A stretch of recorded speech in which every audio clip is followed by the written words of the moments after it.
Okay, you had those 50 or 60 songs. You made a selection, and you say your first basis was to see what Ed Sheeran's fans would like because you were on tour with him.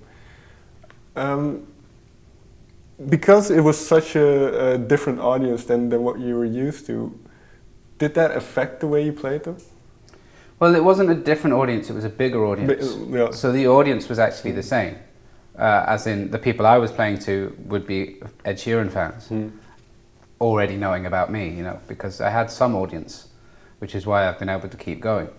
So it's, I mean, the only difference in the stadium or arena shows is trying to get people involved as much as possible, really. And whereas in my shows I'd be quite quiet and try and just quieten everything down, but that arenas are too big to do that. So it's basically a way of just getting them involved in either singing along or clapping along or something, you know, or making them feel part of it. Did you talk with Ed about ways of doing this, or no? Because it was. I watched him every night, but I didn't talk to him about it because I didn't want to be, how do you do this, how do you do that? I just wanted to work out my way of doing it, but I would watch him a lot to see how he did his thing. But his setup is so different to mine because of his looping and the way he builds a track and builds a song and makes it sound so huge, and I don't have that. Was it daunting in a way then, because it's mostly you and just the guitar? No.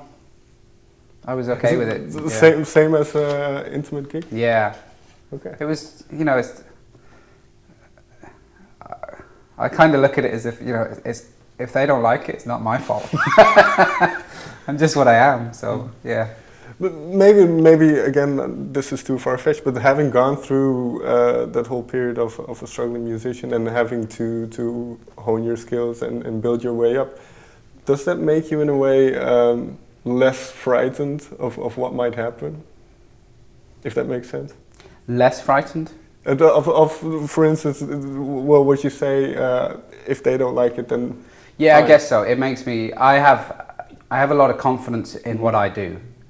So I am aware that not everyone will like what I do, and that's okay, because that's what makes us all unique and different, and if we all like the same thing, there'd only be one song on the radio. So yes, I am confident in what I do to just get up and do it, and I kind of know most people will like it.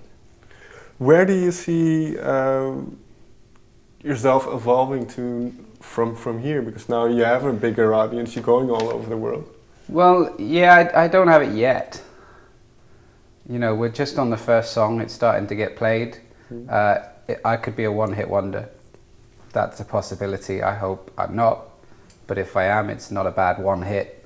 So I haven't, to quote my own song, got ahead of myself yet.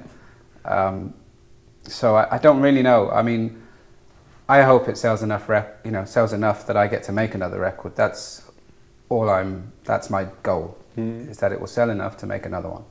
But how that one will be, I don't know. I have no idea. And well, you say this record was more with about warmth and that feeling of embrace. Is there one song that you feel get this feeling from when you play it or listen to it back? On the record, there's a song called "Sometimes It's Hard." That's about being in dark places and knowing that you'll get through them. So I guess that one's the most embraceable. Do you remember writing it? No. No, I don't. So you don't know where it came from? No. That kind of. It's quite interesting. This way that you write, then is it kind of very spontaneous then? Yeah, I mean, I try and play every day. Okay. That's or at least I have been until now, because now I do other things and my days are busy. But I used to try and play every day because you have to keep those channels for creation, being creative, open. And if you're not writing, the next time I come to write a song, it won't be very good. But the one after that might be all right, and the one after that will be better. but you have to just keep that open all the time. So, and I've been doing that for the last, couple of years or so. So you would write a song out of nowhere. Like even Cold in Ohio, I had forgotten about. Okay. Like literally, did not know it. And then a friend of a friend had heard it somehow and said, "Oh, I really like that song with all the place names in it," and I just didn't have a clue what they were talking about. So, but and I had to go and look it up and find it, and then I listened to it. This was about a year later, and then I go, "Oh, that's quite good. I should probably do that song." But so if an idea doesn't necessarily make it, you still keep it though. Yeah. So is that for reference, or for instance, like you said? Well, yeah. I mean, it could just be that I didn't think much of it at the time. For some other reason, I don't know, that I was in a different place. But yeah, there's a lot of kind of half-finished songs that I'll go back to occasionally because you're in a different place and you can see where they're supposed to go now, and ideas. But sometimes you write, I've written full songs and then forgotten about them, like that one.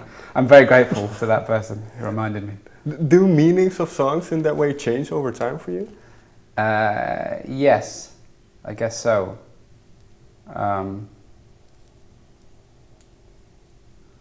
I've noticed, I've sometimes noticed that I thought I was writing about something and turned out to be something else. So that, in that sense, yeah. Can you give me an example? Not on this record. There isn't anything on this record. But so if you take Wasn't Expecting That, because it was written in 2010, does it still bring you back to that same moment, or that same feeling? Not really. I don't know why that is. That song's, it sounds really arsey, but that song's always in the moment for me. I enjoy doing it at that point. So, and I think because it's not,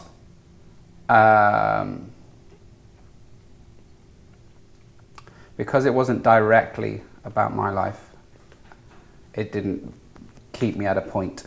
The song All Is Beauty, I know that moment, and yes, I go back to that moment. I know what you mean, but wasn't expecting that. Is it well, with that song then, where you do go back, is it difficult sometimes when you play it No, live? because it's Or is it a good? beautiful, happy song. So, yeah. Okay. Finally then, you say you don't really have a plan for the future, but I read somewhere that you were interested in going to the US.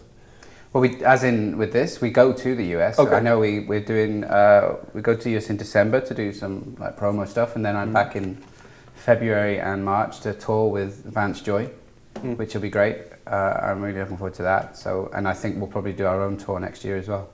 And because you've Ed Sheeran is doing well in America, you've toured, or you've supported One Direction. Do you notice an increase in kind of attention to you than now? If you want media attention, yes. As in, well, even not necessarily media attention, but certainly internet attention. Okay. Yeah, that's gone up quite a bit. But whether it'll translate to my shows is yet to be seen. Like I do a tour in Europe in November. I have no idea if anyone's going to come. So hopefully they will. Fingers crossed. I think they will. Well, all right. Thank you very much for your time. Thank you. Cheers. Thank you.